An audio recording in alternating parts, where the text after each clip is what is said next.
बिस्मिल्लाहिर्रहमानिर्रहीम। क्या हज़रत उमर ने बीवी फातिमा के घर हमला करके उनके बच्चे को मार दिया था? दोस्तों, कुछ लोग हज़रत उमर रज़ी अल्लाह पर इल्ज़ाम लगाते हुए कहते हैं कि उन्होंने हज़रत फातिमा रज़ी अल्लाह के घर पर हमला किया और फिर हज़रत फातिमा के पेट में उस वक्त जो बच्चा था उसे मार डाला। और ये भी बयान किया जाता है कि हज़रत उमर रज़ी अल्लाह ने हज़रत फातिमा को दरवाजे के बीच दबाया कि जिसकी वजह से उनके पेट में मौजूद बच्चे की मौत हो गई। इसी तरह हज़रत उमर रज़ी अल्लाह पर इल्ज़ाम लगाते हुए कहा जाता है कि जिस वक्त हुजूर सल्लल्लाहु अलैहि वसल्लम की वफ़ात हुई तो वो फ़ौरन हज़रत अबू बकर के साथ मदीना की एक मशहूर जगह सकीफ़ा के मकाम पर पहुंचकर हज़रत अबू बकर के खलीफा होने का ऐलान किया और हज़रत उमर ने कहा कि जो भी हज़रत अबू बकर को अपना खलीफा नहीं मानेगा मैं उसे कत्ल कर दूंगा। इसी तरह हज़रत उमर रज़ी अल्लाह पर इल्ज़ाम लगाते हुए कहा जाता है कि हज़रत अबू बकर जिस वक्त खलीफा बने तो हज़रत अली ने हज़रत अबू बकर सिद्दीकी की खिलाफत से इनकार करते हुए कहा कि मैं अबू बकर को अपना खलीफा नहीं मानता। तो हज़रत उमर रज़ी अल्लाह गुस्से में हज़रत अली के घर गए और हज़रत फातिमा रज़ी अल्लाह को धमकी देते हुए कहा कि अगर अली ने हज़रत अबू बकर को खलीफा ना माना तो मैं तुम लोगों के घरों को आग लगा दूंगा। तो दोस्तों, आज की इस वीडियो में हम हज़रत उमर रज़ी अल्लाह पर लगने वाले इन्हीं सभी इल्ज़ामात की हकीकत को जानेंगे कि आखिर इसके पीछे उस वक्त क्या हालात बने थे और आखिर हज़रत उमर रज़ी अल्लाह ने ऐसी बातें कही थी या नहीं, या फिर सिर्फ उनको बदनाम करने के लिए उन पर इल्ज़ामात लगाए जाते हैं।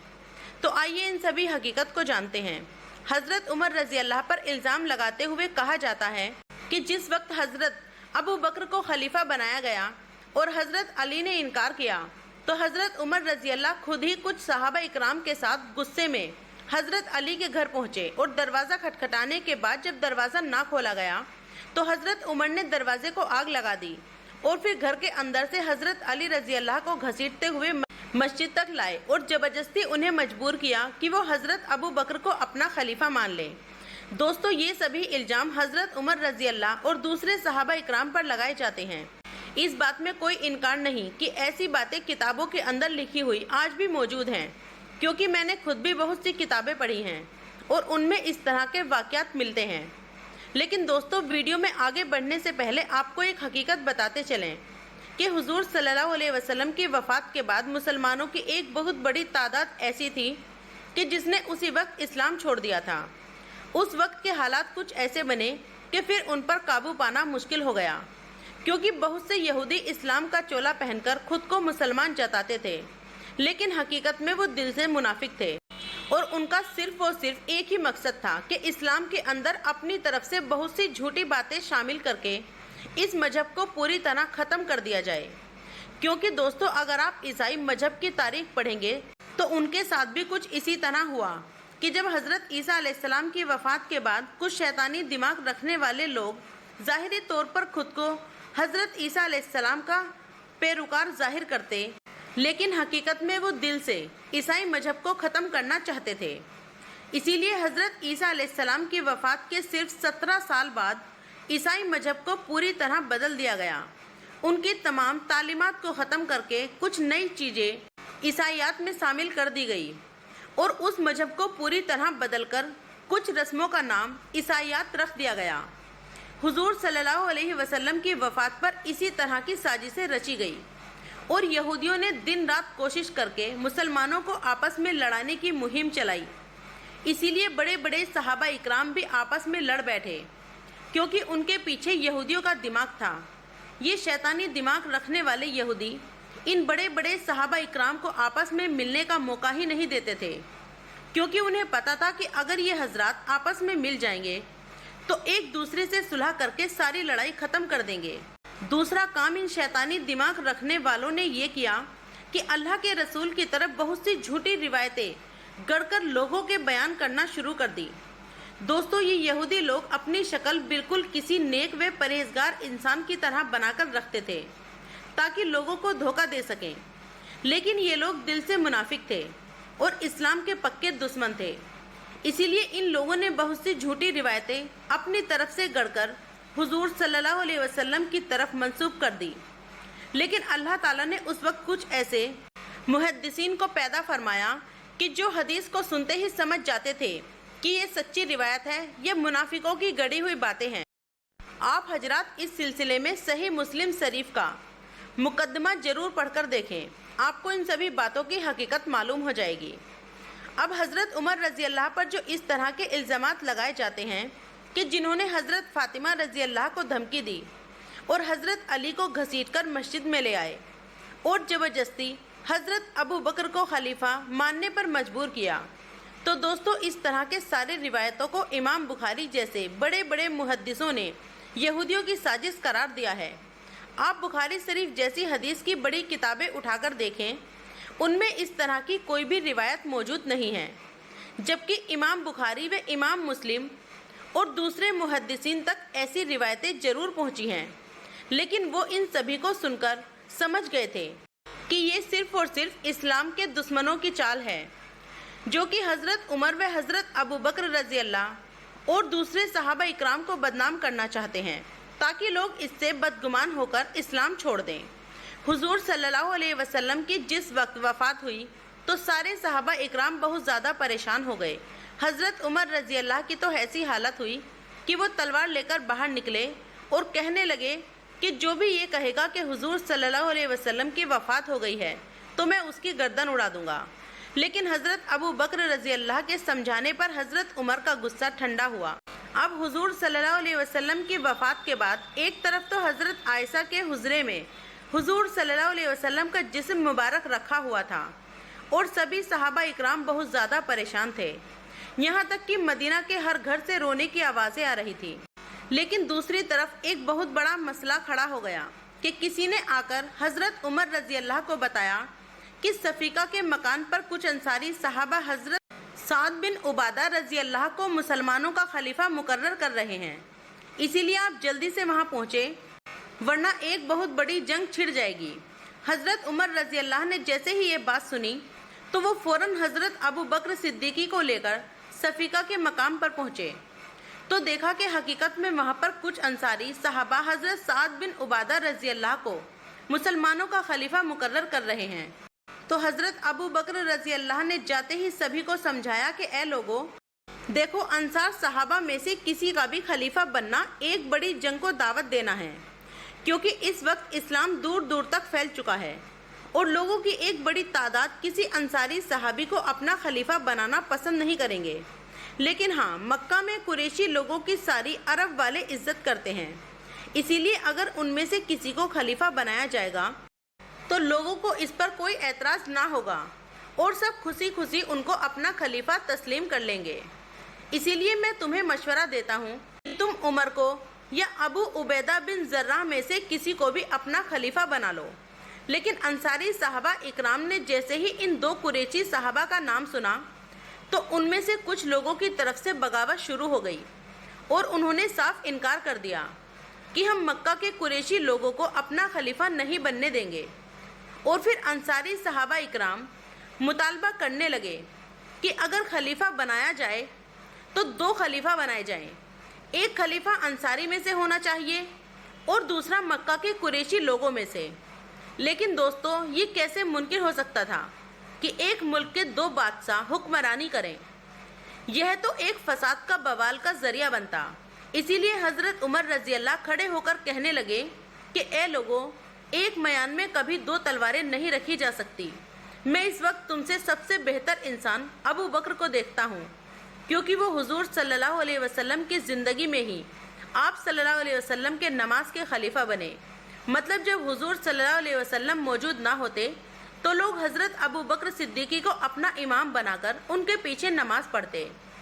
इसीलिए हज़रत उमर रज़ी अल्लाह ने आगे बढ़कर कहा कि मैं अबू बकर को अपना खलीफा मानता हूँ। और फिर हज़रत उमर रज़ी अल्लाह के साथ बहुत से अंसार व मुहाजिरीन सहाबा इकराम ने हज़रत अबू बकर को अपना खलीफा मानते हुए उनके हाथों पर बैत की। दोस्तों, सफ़ीका के मकाम पर खलीफा बनने के सिलसिले में कुछ इस तरह के हालात बने, लेकिन बड़े बड़े सहाबा इकराम के समझाने पर सभी मुसलमान हज़रत अबू बकर सिद्दीकी के खलीफा बनने पर राज़ी हो गए और फिर किसी की तरफ से भी मुखालफत का इशारा ना मिला। दोस्तों, इस वाक़ये में कुछ बातें बहुत ज़्यादा गौर करने वाली हैं کہ وہ یہ کہ حضرت عمر و حضرت ابو بکر اپنی مرضی سے صفیقہ کے مقام پر نہیں گئے تھے، بلکہ وہ اسی لیے وہاں گئے تھے تاکہ غلط خلیفہ کے فیصلے پر لوگوں میں جھگڑا ہونے سے بچ سکے۔ اسی لیے حضرت ابو بکر نے مشورہ دیا تھا کہ حضرت عمر یا حضرت ابو عبیدہ میں سے کسی کو بھی خلیفہ بنا لیا جائے۔ اور جب حضرت عمر رضی اللہ نے حالات بہت نازک دیکھے تو حضرت ابو بکر کے خلیفہ بننے کا اعلان کر دیا۔ دوسرے بڑے بڑے صحابہ اکرام بھی حالت کی نازکی کو سمجھ چکے تھے، اسی لیے اس وقت کسی نے بھی کوئی مخالفت نہ کی اور سب نے حضرت ابو بکر کے ہاتھوں پر بیعت کر لی۔ اسی طرح ایک دوسری بات اور بھی ہے کہ اس وقت حضرت علی و حضرت زبیر موجود نہیں تھے، اور ان کی غیر موجودگی کی سب سے بڑی وجہ یہ تھی کہ یہ حضرات حضور صلی اللہ علیہ وسلم کی تجہیز و تکفین کی تیاری میں لگے ہوئے تھے، اور حضرت ابو بکر و عمر صفیقہ کے مقام پر لوگوں کے صلح کرانے کی نیت سے گئے تھے، اور بعد میں کچھ حالات ایسے بنے کہ حضرت عمر نے حضرت ابو بکر کے خلیفہ بننے کا عام اعلان کر دیا۔ اب کچھ لوگ حضرت ابو بکر و حضرت عمر کو ٹارگٹ کرنے کے لیے یہ الزام لگاتے ہیں کہ ثقیفہ کے مقام پر ان حضرات نے جان بوجھ کر حضرت علی کو نہیں بلایا تھا تاکہ ان کے ہاتھ میں خلافت نہ دینی پڑے۔ تو دوستو، یہ ایک سراسر الزام ہے کہ جس کا حقیقت سے کوئی تعلق نہیں، کیونکہ میں آپ کو پیچھے واقعے میں بتا چکی ہوں کہ یہ دونوں حضرات ثقیفہ کے مکان پر کیوں آئے تھے اور حضرت علی کو آخر اس بارے میں خبر کیوں نہیں ہو سکی۔ دوستو، حضرت علی رضی اللہ کی طرف دوسرے بہت سے ایسے صحابہ اکرام تھے کہ جنہیں حضرت ابو بکر کے خلیفہ بننے کا کوئی علم نہیں تھا، اسی لیے اگلے دن حضرت عمر رضی اللہ نے مسجد میں کھڑے ہو کر حضرت ابو بکر صدیقی کی خلافت کا اعلان کیا، اور پھر جو صحابہ اکرام بچ گئے تھے تو انہوں نے بھی بغیر کسی مخالفت کے حضرت ابو بکر صدیقی رضی اللہ کو اپنا خلیفہ تسلیم کر لیا۔ دوستو، لیکن یہ بات اتفاق رہی کہ آج دوسرے دن بھی اس موقع پر مسجد میں حضرت علی رضی اللہ موجود نہیں تھے، تو حضرت ابو بکر صدیقی رضی اللہ نے ممبر پر کھڑے ہو کر کچھ صحابہ اکرام سے پوچھا کہ علی کہاں ہیں، جاؤ اور انہیں بلا کر لاؤ۔ تو یہ سن کر جلدی سے کچھ صحابہ اکرام حضرت علی رضی اللہ کو بلا کر مسجد میں لے آئے، تو انہیں دیکھتے ہی حضرت ابو بکر صدیقی رضی اللہ نے کہا کہ اے علی، تم تو رسول کے رشتہ دار اور ان کے داماد ہو، کیا تم مسلمانوں کے درمیان اختلاف کرانا چاہتے ہو؟ آخر تم نے ابھی تک میری بیعت کیوں نہیں کی؟ تو حضرت علی نے اس وقت صاف اقرار کیا کہ میری ایسی کوئی نیت نہیں تھی، بس اتنی سی بات تھی کہ میں ان موقع پر موجود نہیں تھا۔ اور پھر مسجد میں ہی سب کے سامنے حضرت علی و حضرت زبیر رضی اللہ نے آگے بڑھ کر حضرت ابو بکر صدیقی کے ہاتھوں پر بیعت کی اور انہیں اپنا خلیفہ تسلیم کر لیا۔ دوستو، تاریخ کی کتابوں کو اگر کھنگالا جائے تو ان میں صاف معلوم ہوتا ہے کہ حضرت علی نے ساری زندگی کبھی بھی حضرت ابو بکر صدیقی رضی اللہ کی کسی بات سے مخالفت نہیں کی۔ وہ تو انہیں اپنے سے بڑا مانتے تھے اور ان کی بہت عزت کرتے تھے۔ تو دوستو، جب وہ ان حضرات کی اتنی زیادہ عزت کرتے تھے تو آخر ہم ان کے ماننے والے کیوں ان کے خلاف قدم اٹھائیں؟ اور دوستو، جہاں تک حدیث کی مشہور کتاب مصنف ابن ابی شیبہ کی وہ روایت کا تعلق ہے کہ جس میں حضرت عمر رضی اللہ غصے میں حضرت فاطمہ کے گھر گئے اور کہنے لگے کہ اگر علی و زبیر نے حضرت ابو بکر کی خلافت پر بیعت نہ کی تو میں سب کے گھر جلا دوں گا۔ تو اس روایت کے سلسلے میں بڑے بڑے محدثین نے لکھا ہے کہ یہ بالکل جھوٹی روایت ہے، جو کہ کچھ شیطانی دماغ رکھنے والوں نے حضرت عمر و حضرت ابو بکر کو بدنام کرنے کے لیے گڑھ لی تھی، کیونکہ دوستو اس حدیث کو روایت کرنے والا جو بندہ ہے وہ حضرت عمر کے زمانے میں موجود ہی نہیں تھا، اور جس سے وہ اس روایت کو نقل کر رہا ہے کہ وہ ایک منکر راوی ہے، مطلب اس کی زندگی کے بارے میں شک ہے کہ یہ اچھا انسان تھا بھی یا نہیں۔ تو آخر ایسی روایت پر بھروسہ کر کے اتنے بڑے بڑے صحابہ اکرام پر الزام کیسے لگایا جا سکتا ہے؟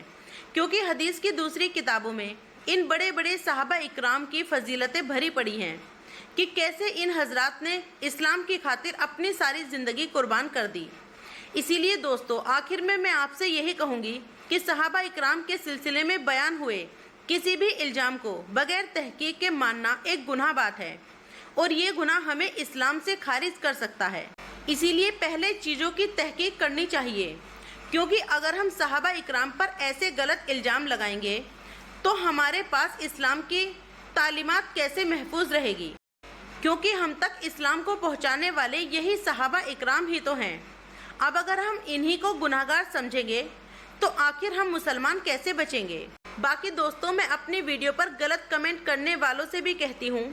कि अगर आपको वीडियो में कोई बात समझ में ना आए तो पहले आप वीडियो के डिस्क्रिप्शन में जितनी किताबों के नाम लिखे हैं उन सभी को पढ़कर मेरी तरह अच्छे से तहकीक करें।